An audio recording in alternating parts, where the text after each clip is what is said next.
Bien-aimé dans le Seigneur, to sili ko pambola nzambe na tango oyo asili ko pesa biso na mokolo lelo pona koyeba ko kutana lisusu elongo na bana na nzambe po ete ezali moma moko monene, moma moko ya kitoko oyo nzambe asili ko bongisa pona tina na biso.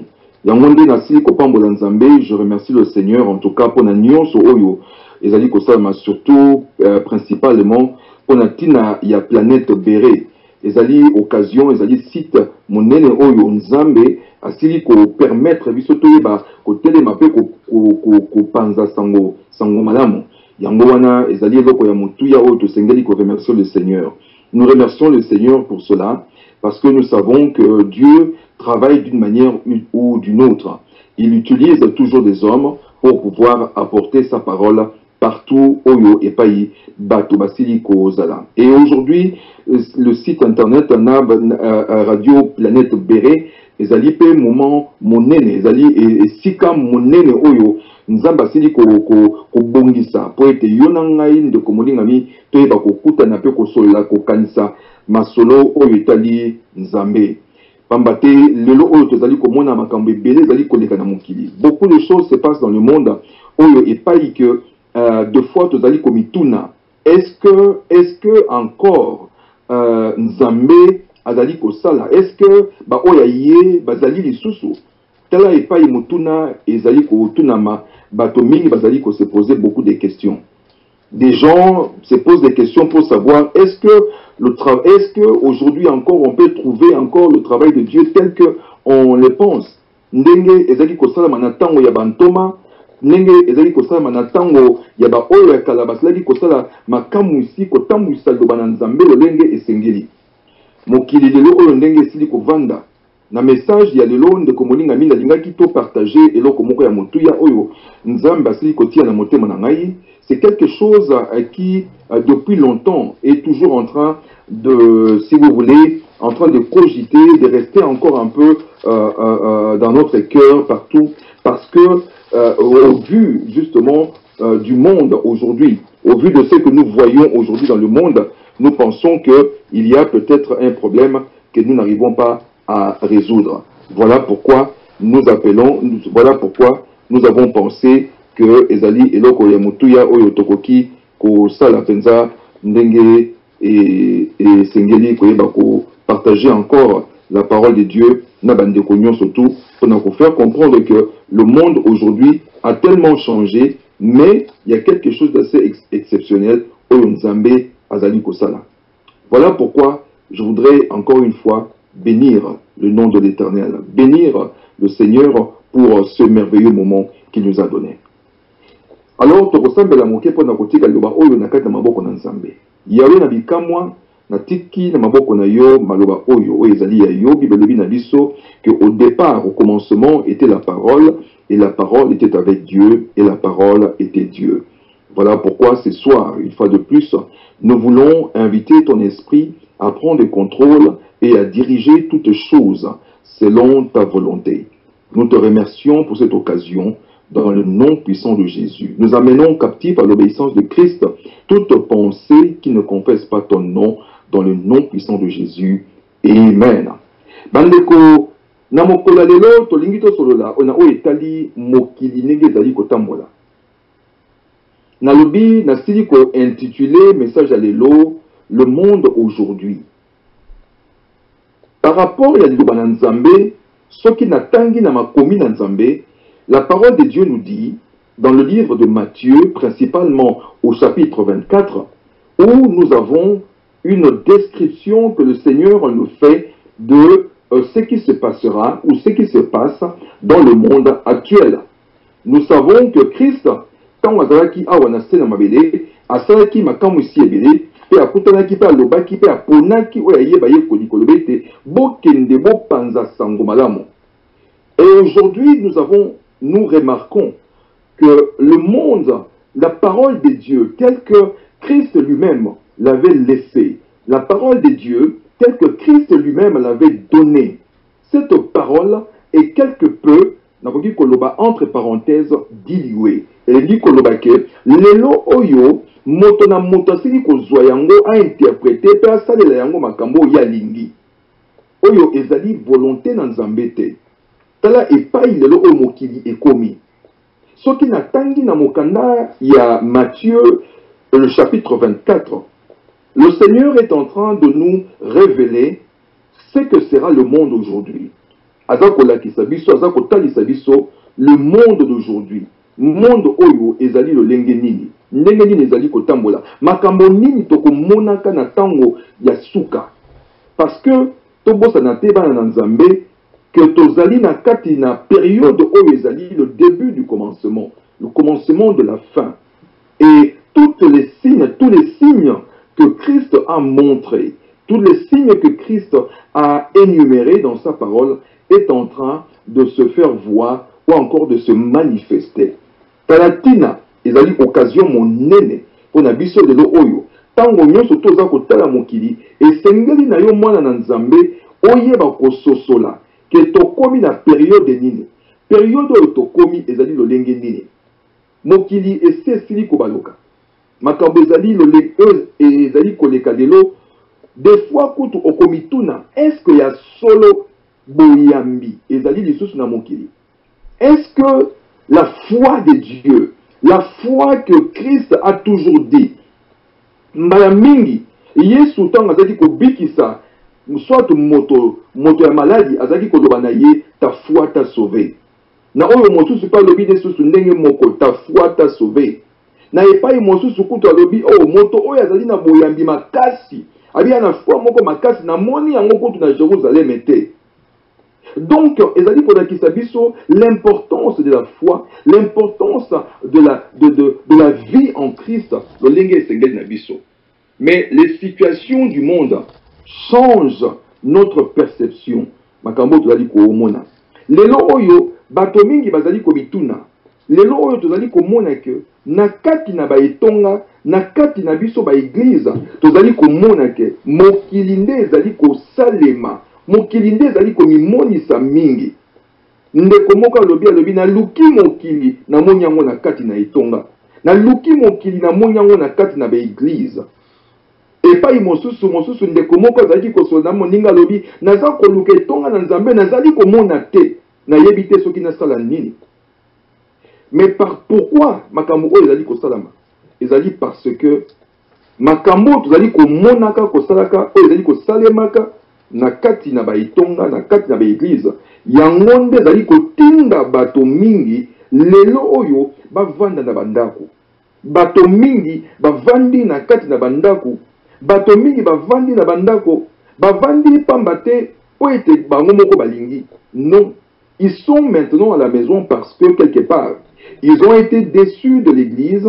Ils ont été déçus dans nos églises, ils ont été déçus dans des prophètes, dans des pasteurs, dans des docteurs et autres. Ils ont été déçus de tout ce qui se passe, des situations où ils allaient coller kanamokili. Kasi na lingi lelo oyo na poko ya lelo, ndeko molingami, na ya koyebisa yo ete, kolembate. Pe koluka te ozwa solution oyo lolenge balinga oyo basili kozwa, ke bayeba kovanda na bandako. Poko vanda na ndako ezali solution te ndeko molingami.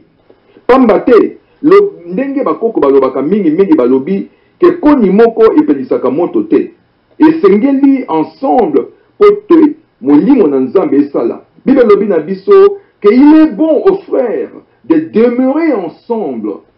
Et c'est là où Christ, c'est là où Dieu lui-même envoie sa bénédiction.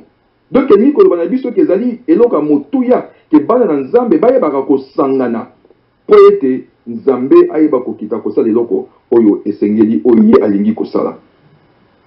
Na mokolo lelo na lingi na tanga na passage oyo Matthieu 24 na kotanga ba passage à partir à verset 4 tina 6 pe na kotanga lisusu verset 11 tina verset 12. Yambo ete tokende na oyo itali matia na biso na mokolo lelo. Dans la Bible na biso, na Matthieu 24, Bible lobi boye.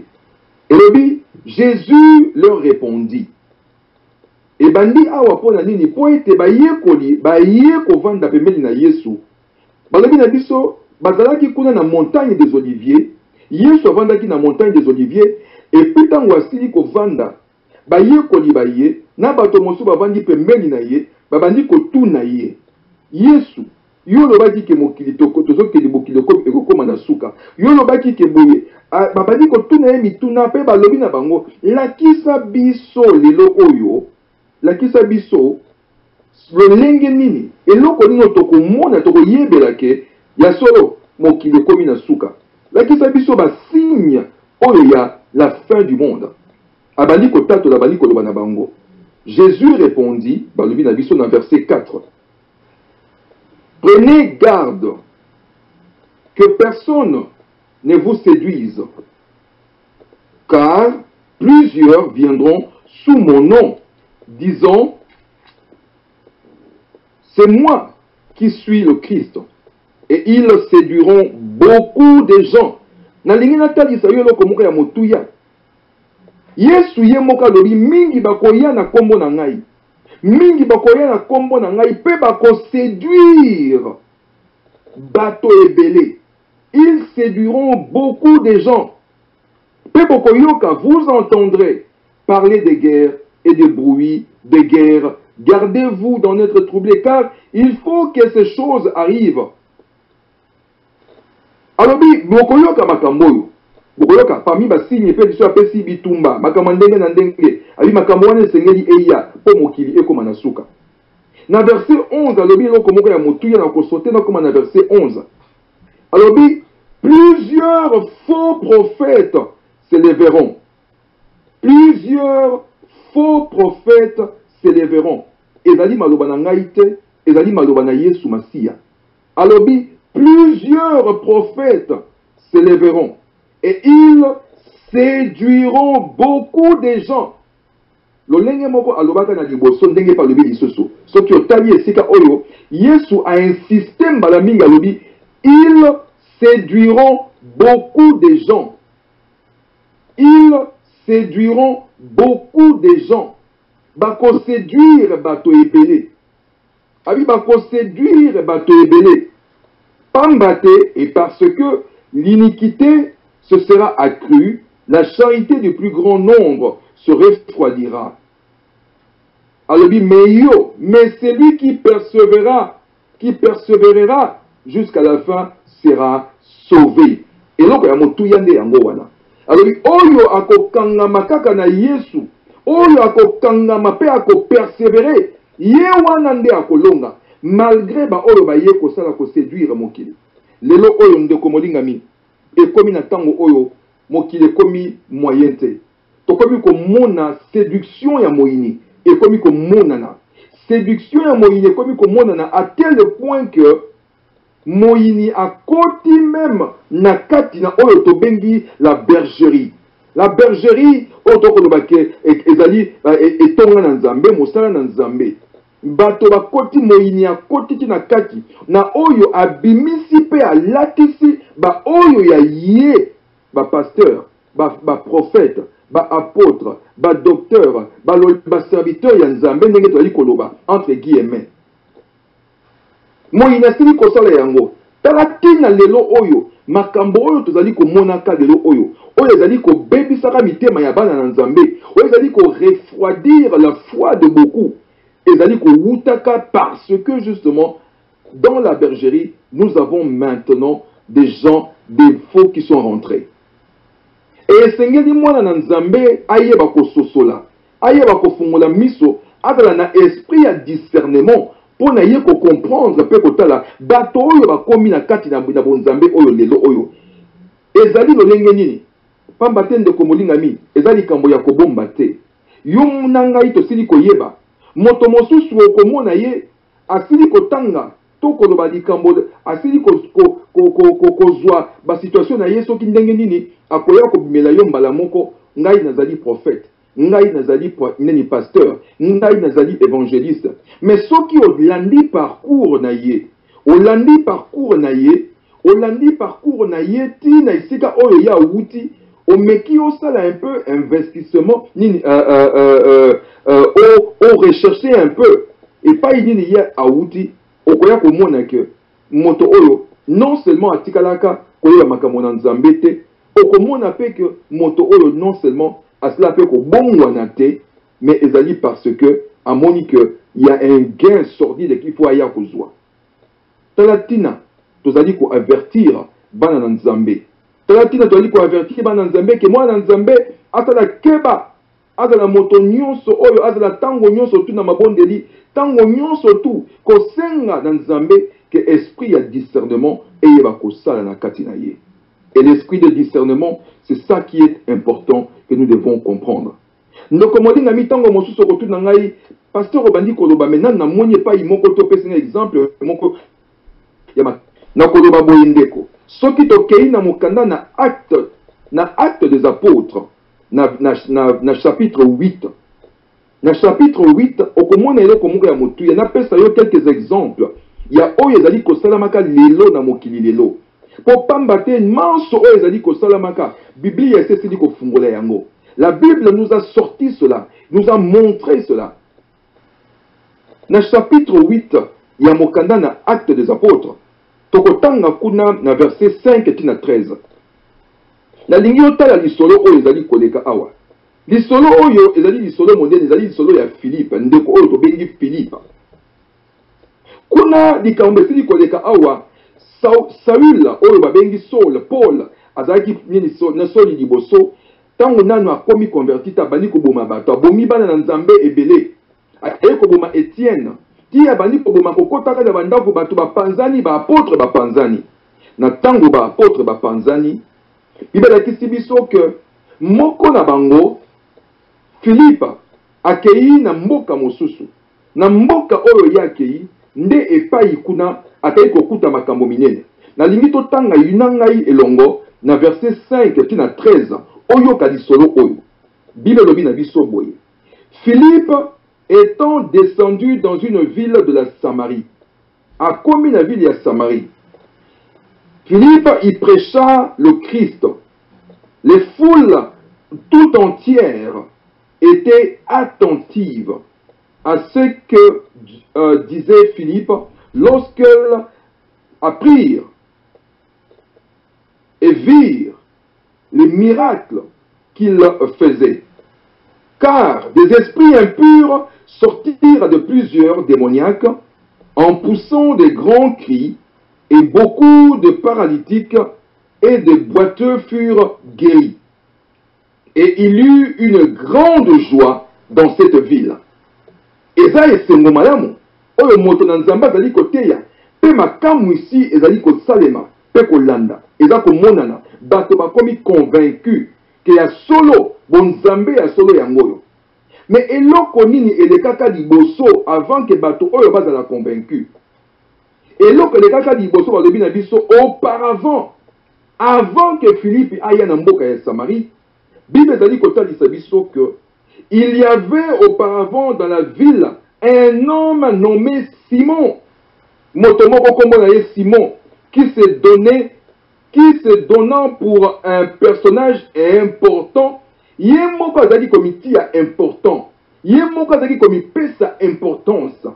Bible lobi yango, il se donnait lui-même en se donnant pour un personnage important, exercer la magie. Na lingi otala eloko de malamu.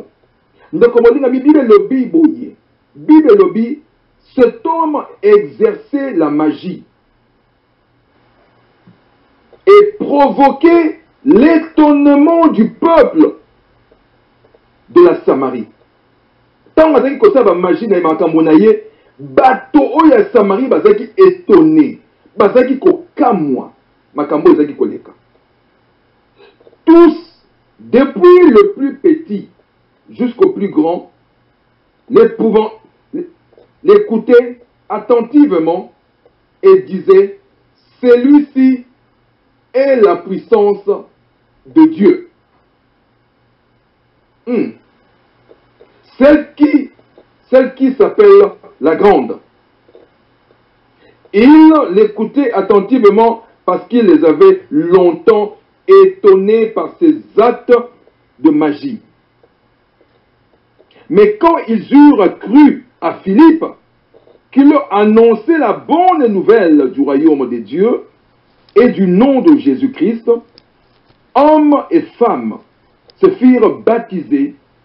Simon lui-même crut, et après avoir été baptisé, il ne quittait plus Philippe, et il voyait avec étonnement les miracles et les grands prodiges qui s'opéraient.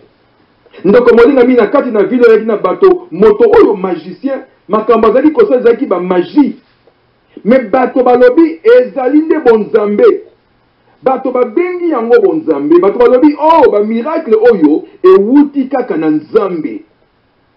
Mais yo nanga to uti kotanga a Bible lobi na biso ke ezalaka nde ba magie azali kosala. Bible lobi ezalaka ba magie, mais bato na mokili et pas hier azalaki kosala ba biloko oyo balobi ezalaka puissance ya nzambe. Boni tozali komona lelo oyo. Boni tozali komona lelo oyo na bisika ndenge na ndenge. Oyo bazali kotangisa bokomona ka bisika na bisika ba miracle ndenge na ndenge. Yo kokanisa ezali nzambe moto azali kosala. Nzoka ndeko oyo asa kota na secte moko boye. Nzoka ndeko oyo asa kota na magie moko boye. Nzoka ndeko oyo asa kota na loge moko boye.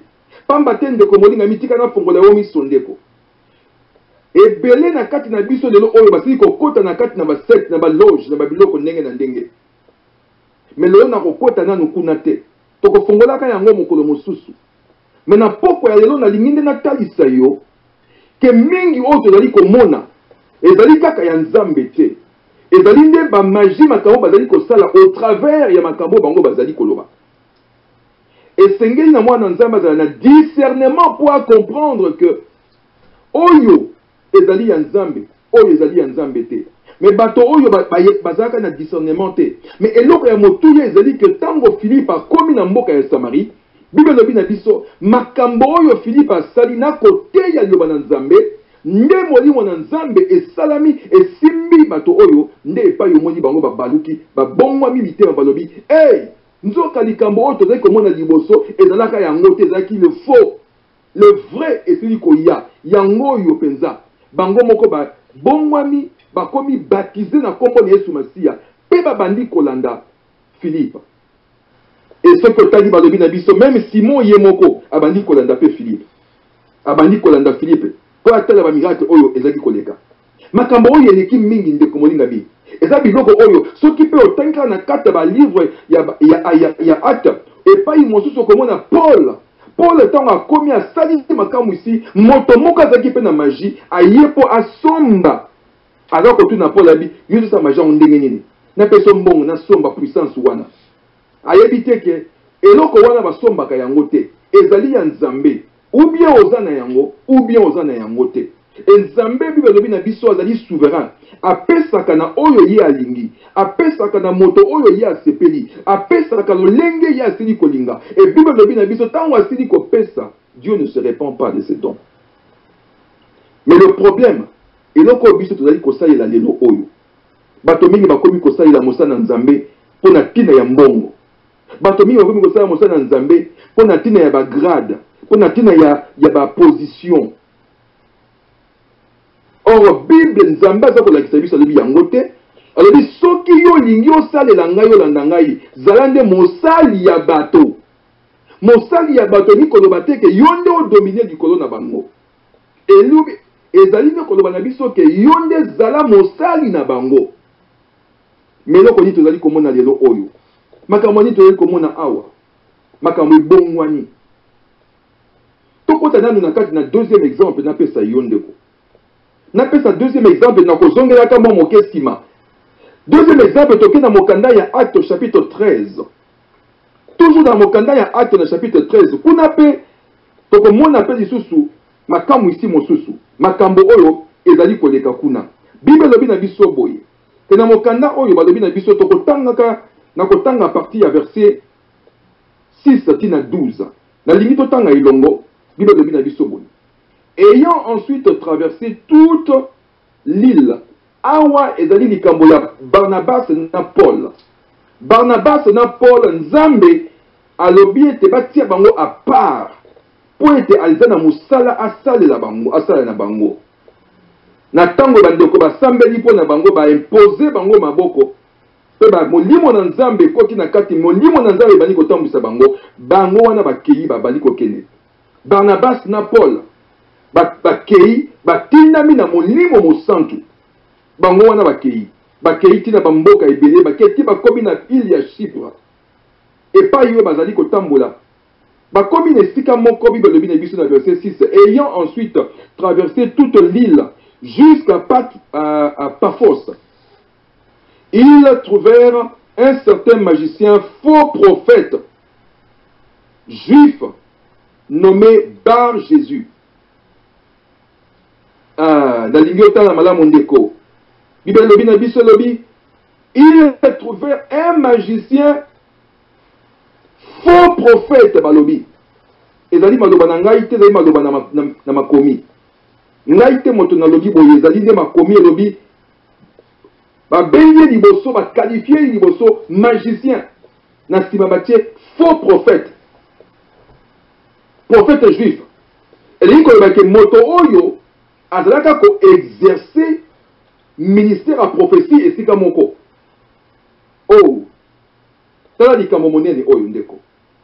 Elingi koloba ke moto oyo azalaka ko exercer ministère moko prophétique na kati na mboka oyo. Elingi koloba ke tango mosusu moto oyo azalaka pe ko pesa ba prophétie lolenge na lolenge.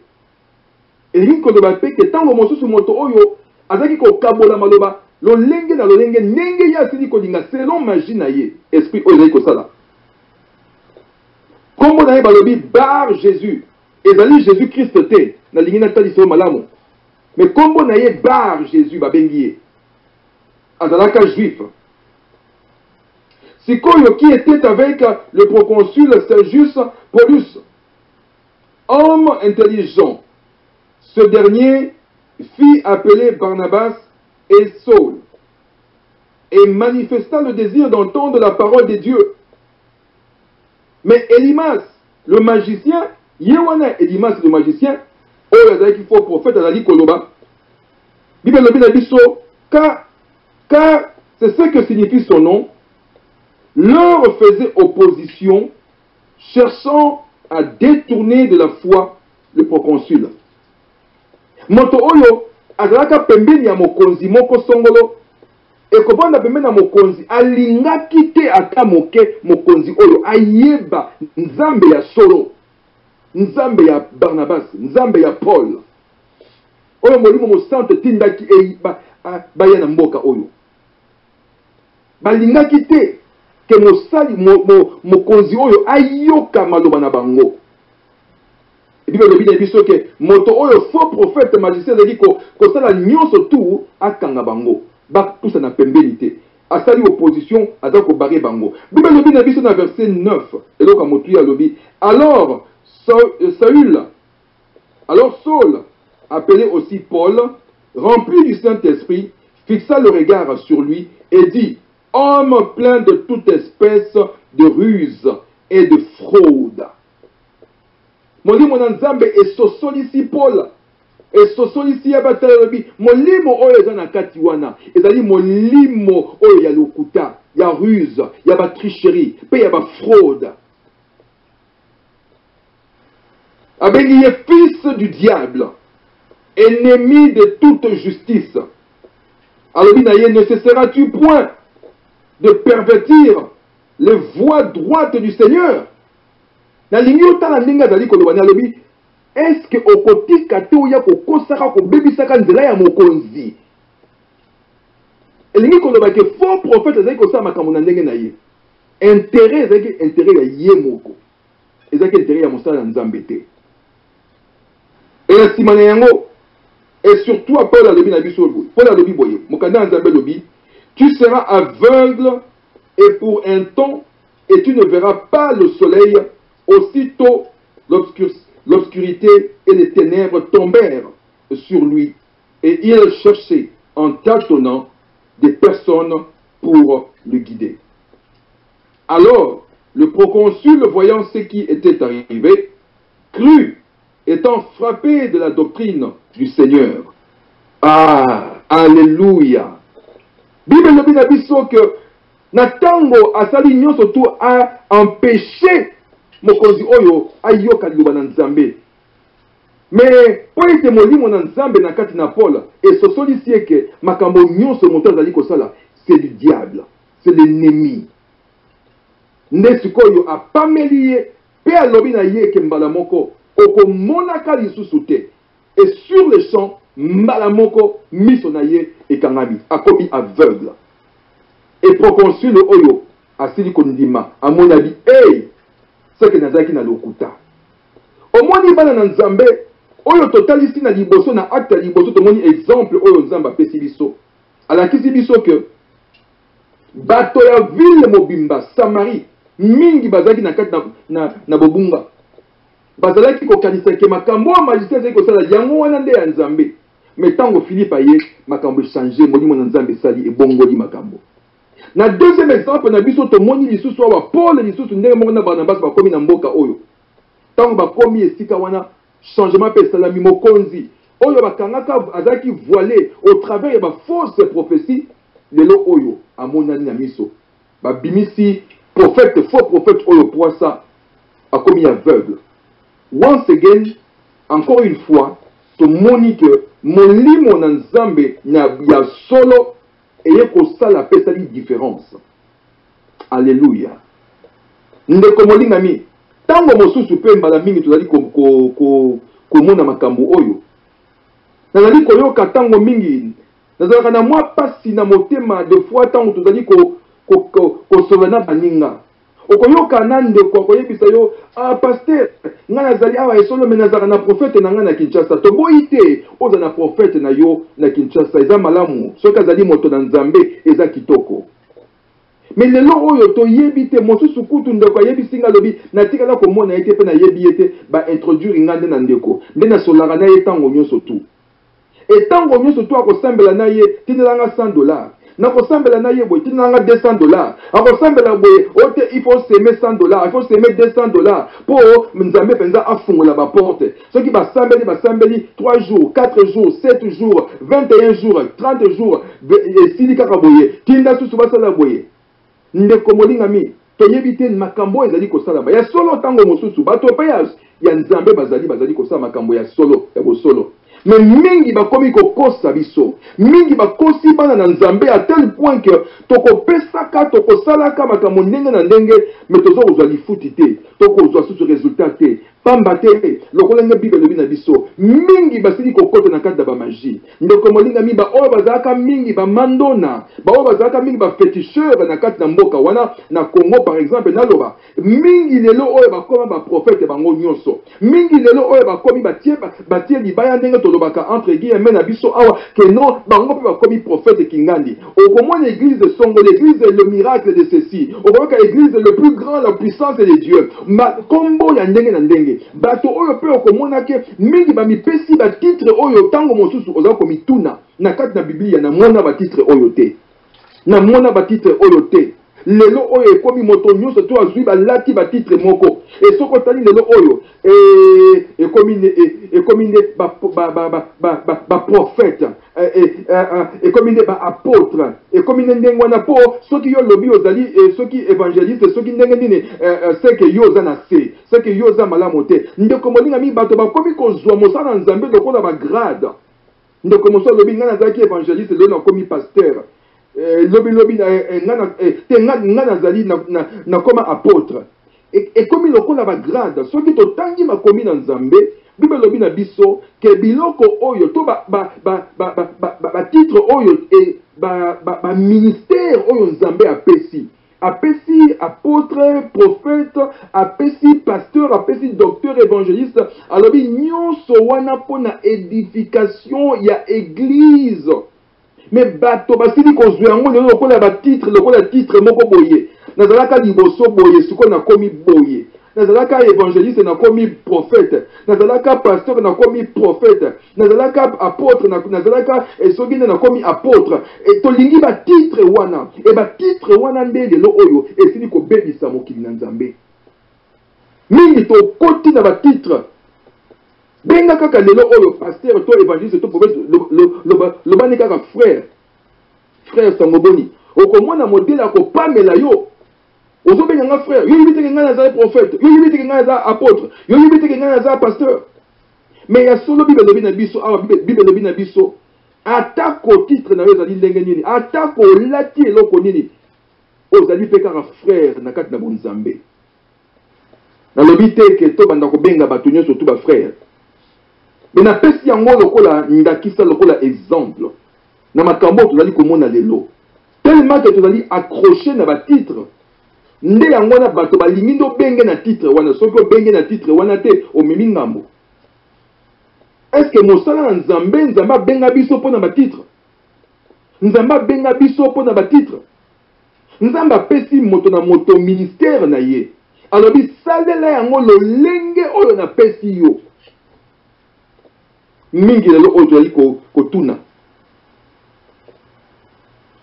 tokende nano lisusu na verset na exemple mosusu oyo nalingi nakotisa mpe lisusu ndeko moninga mi tososola elongo na exemple oyo nalingi nasosola elongo ezali exemple na chapitre 16 ya acte na acte des apôtres toujours na chapitre 16 kuna tokomonaka lisusu exemple mosusu oyo makomi na nzambe epesi biso awa tozali komona ke Paul akomi na isika moko na mboka moko epai akendaki pamba te modimo na nzambe esosolisaki bango na kati na ndoto ke bakende na mboka wana moto moko azalaki koganga kuna baya kobikisa bango e Paul asosoli ke non ezali ya solo nzambe alingi tokende na mboka oyo Philippe nde batelemi bango wana babandi kokende nako épargner yo lisolo nyonso tu nako kende mbala moko na verset 16 na verset 16 bible lobi na biso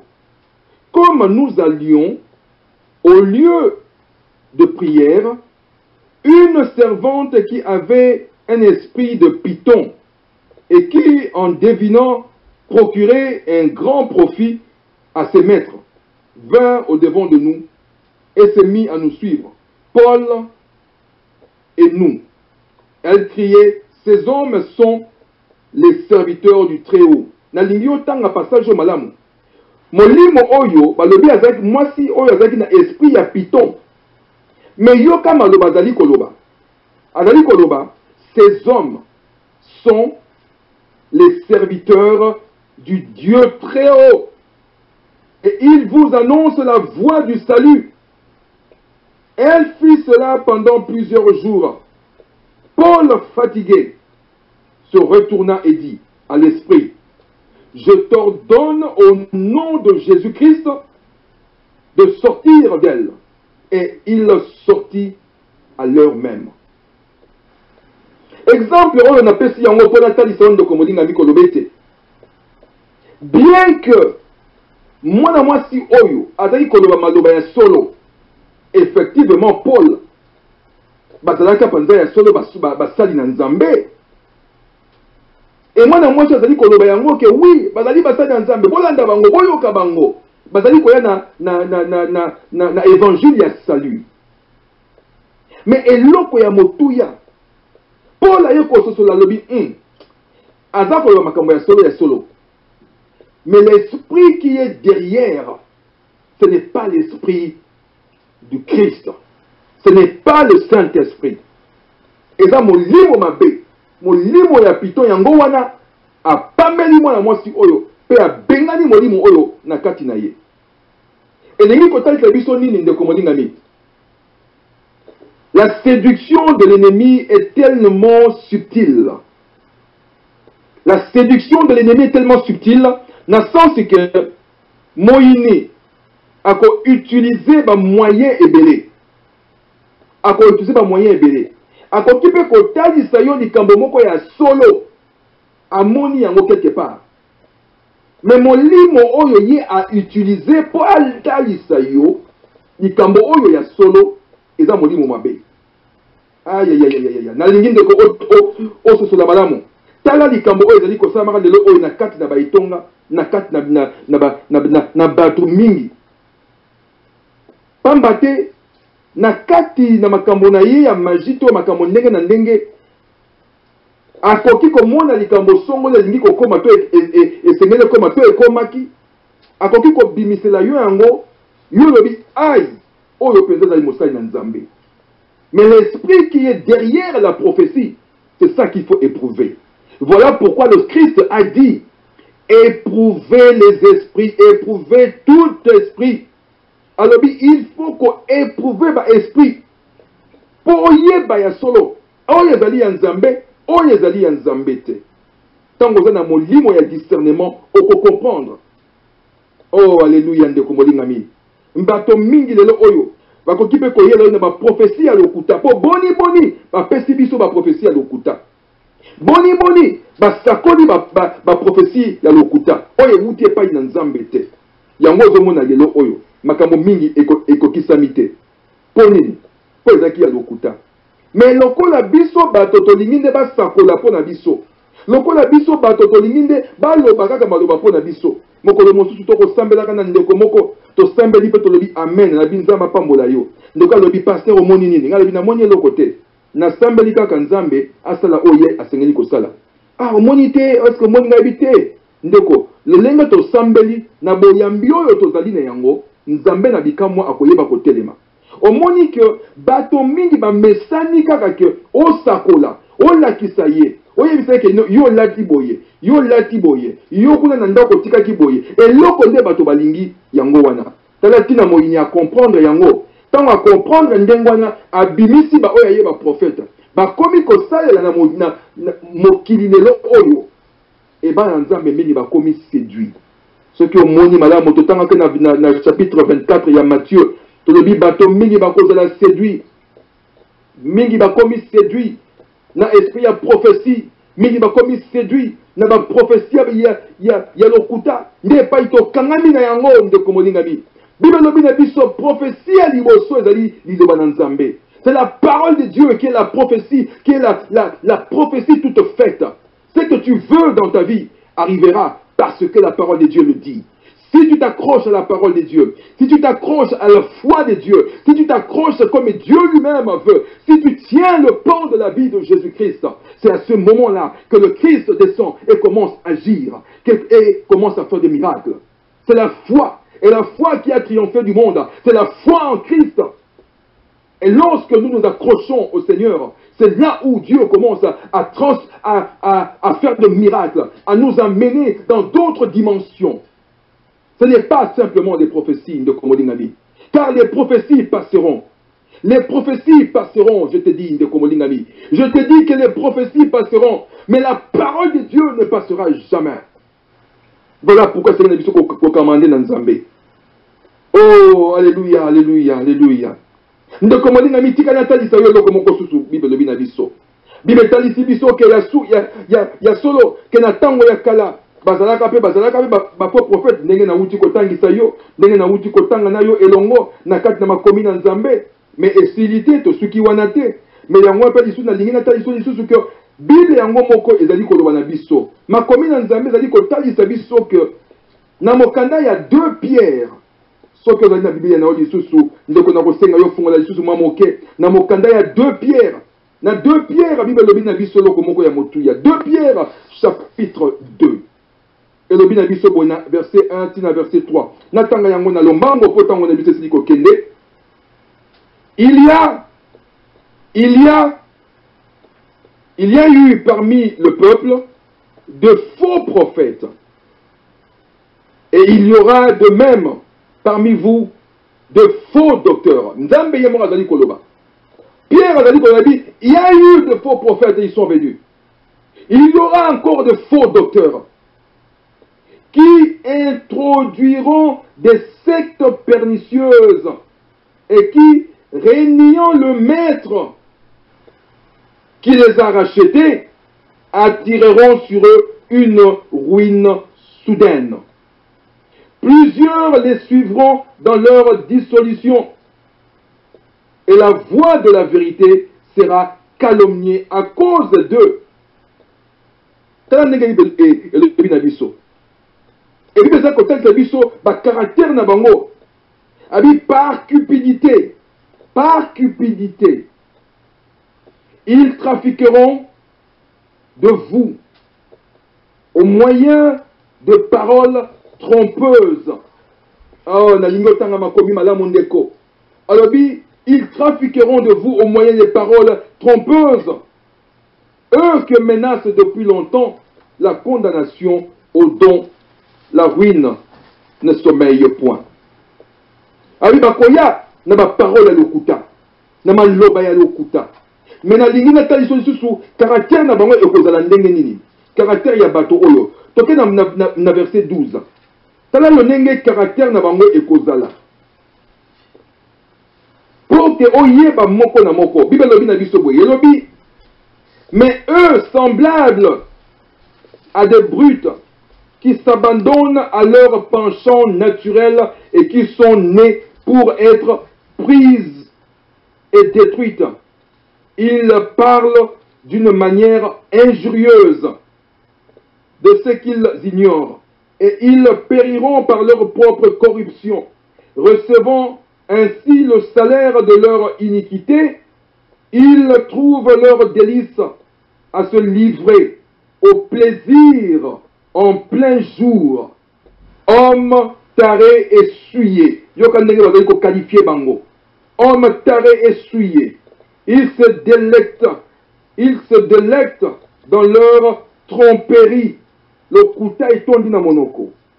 Et en faisant bonne chère avec vous, ils ont les yeux pleins d'adultère. Ils ont les yeux pleins d'adultère. Ils ont les yeux pleins d'adultère et insatiables de péché. Insatiables de péché. Ils amorcent les âmes mal affermies. Bazali ko attaquer, ko komisa ko kende na ba oyo ba ndeko oyo milimo oyo elenda mite. Oyo komina no makasite. Ils ont le cœur exercé à la cupidité. Bako de la cupide. Bako de la cupide. Et sokotali mingi na bango. Bako kabakate. Bakabakate. Kaka yoka belaye. Po yaza mosali na nzambe ndenga bengi na tiango entre guillemets. Na lingi nata la différence awa ndeko molingami. Nazali ko finga basali na nzambe te. Nana respect makasi po na tina na bango. Mais nazali koloba na ba oyo bazali ba faux prophètes. Yango nde naza kotali so ba caractère na bango. Cupidité, cupidité eleki. Ko senga tango nyonso tu. Oyo moni tango nyonso tu mbongo na mbongo so yo seme esala boye tia kaka ngai pesa ngai okomona leisanga liboso yo koyeba tout ça to boyi te to mona ti makam na makomi ba bisika mosusu. Mais oyo Bible lobi na biso cupidité eleki. Ce sont des enfants des malédictions. Après avoir quitté le droit chemin, ils se sont égarés en suivant la voie de Balaam. Bakoma kolanda voie ya Balaam. Soko yebi Balaam était ezali nini? L'esprit de Balaam ezali o ezali ko tambola na mbongo. O ezali ko kende ko sala mosala nzambe pona tina na mbongo. Soka kei ko prophétiser sika moko fo kende po boko pesa mbongo to boko pambola to boko sala boye. Ndeye asili ko ya. Et des fois bakoloba na yo avant ngana te ya yebisa ngai na église na yo bazali combien? Bozaka combien? Soki bozali kaka 10 oyoka ete bon na koya mokolo mosusu. Soki bozali moins de 100 ote bomoni ngai ndenge nazali ponga nazali boye. Donc akotuna ka bituna oyo po yeba na kozwa combien soki na tei kuna na kozwa combien bakoti aboni na église na yo banani bazalaka. Est-ce que ozana ba commerçant? Est-ce que ozana bato basalaka? Est-ce que ozali na ba maman oyo bazalaka oh ndeko molinga mi. Nyonso wana po ete ezali kaka po mbongo eyeba kokoma. Tala epai oyo tokomi. Après avoir quitté le droit chemin, ils se sont égarés.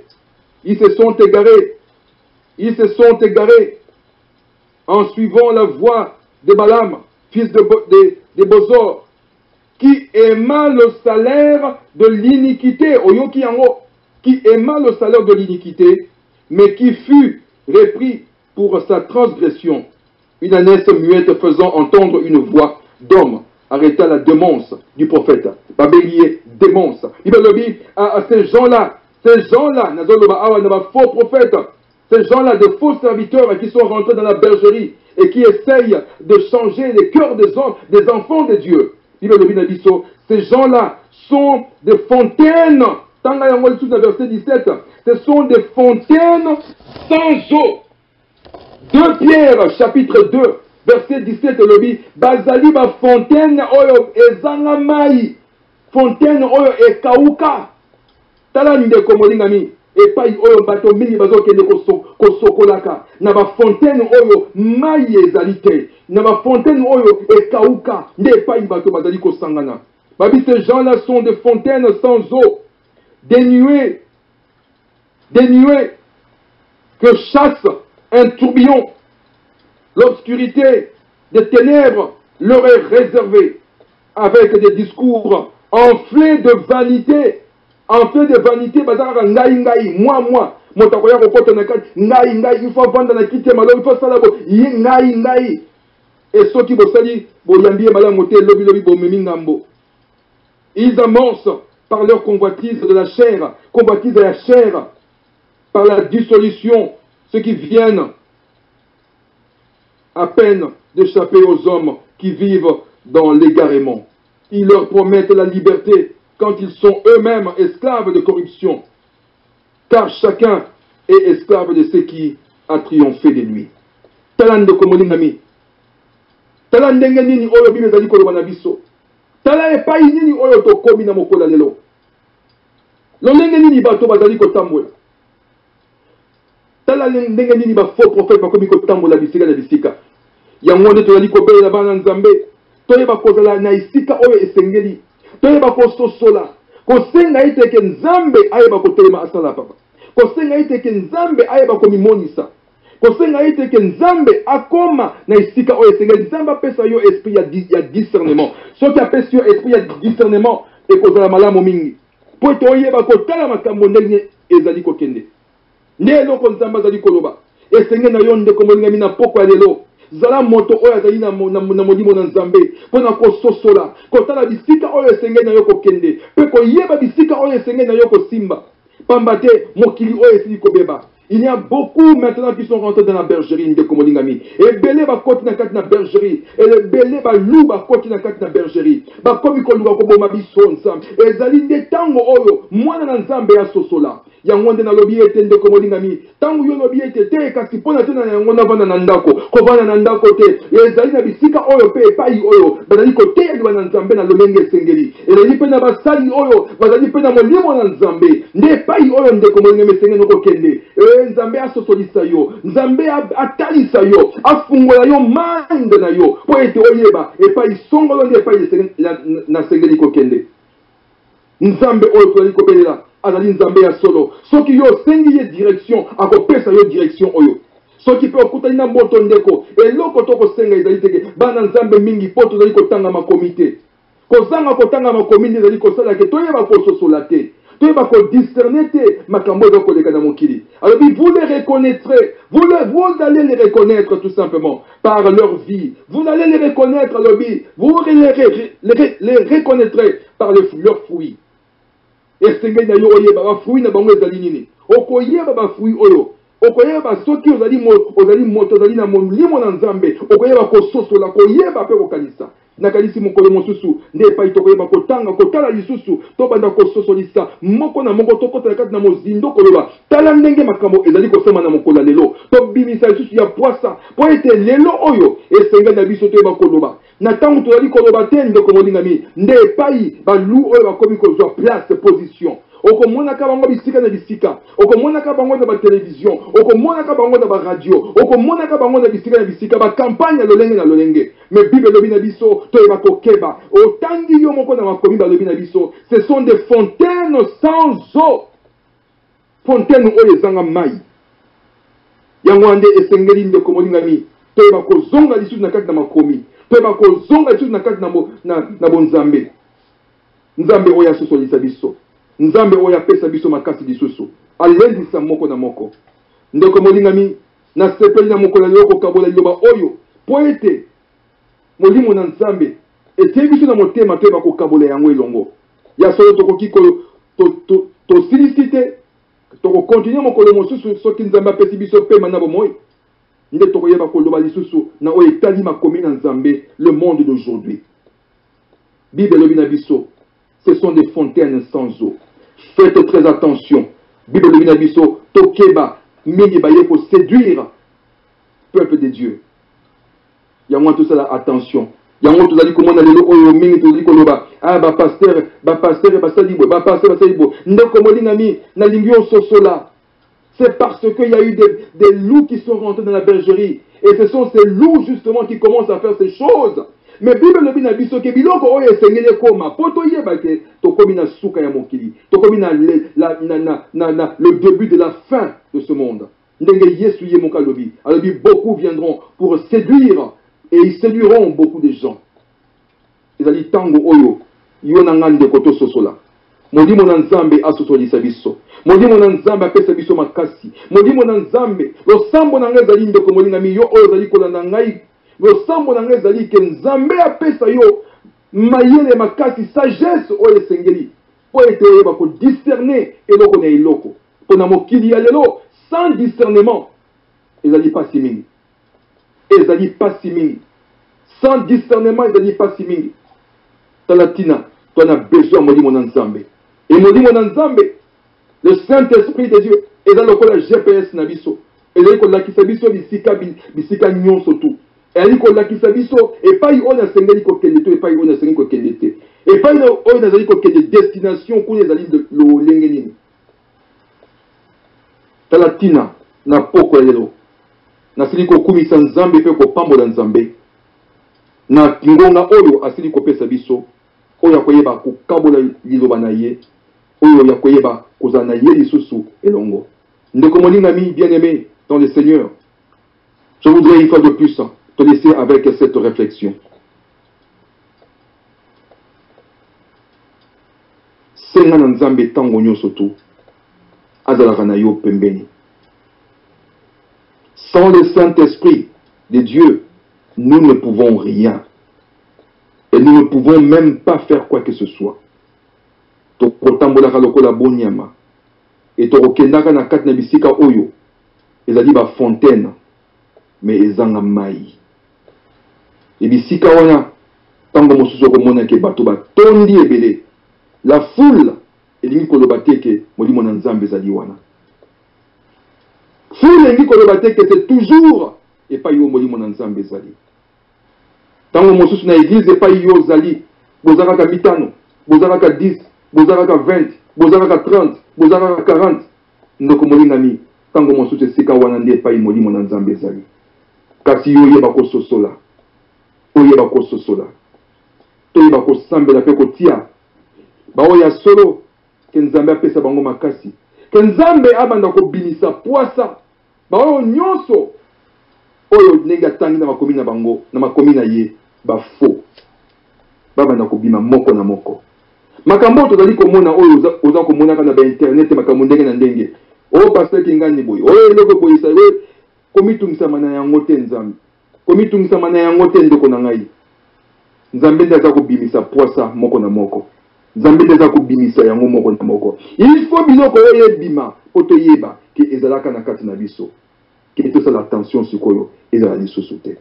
Na komisi nzambe pe na pamboli nzambe na mokolo lelo. Seigneur, je voudrais remettre cette nuit entre tes mains et je remets, Seigneur, au Dieu Tout-Puissant, chaque personne qui a entendu et qui entendra ce message. Dans le nom puissant de Jésus, je prie que ta main puissante soit sur eux, Seigneur, sur chacun.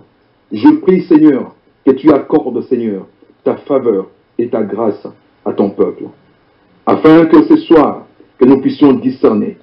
Tu es le parfait enseignant. Enseigne-nous encore dans le nom puissant de Jésus. Nous te remercions et nous te rendons grâce. Dans le nom puissant de Jésus, nous avons prié. Amen.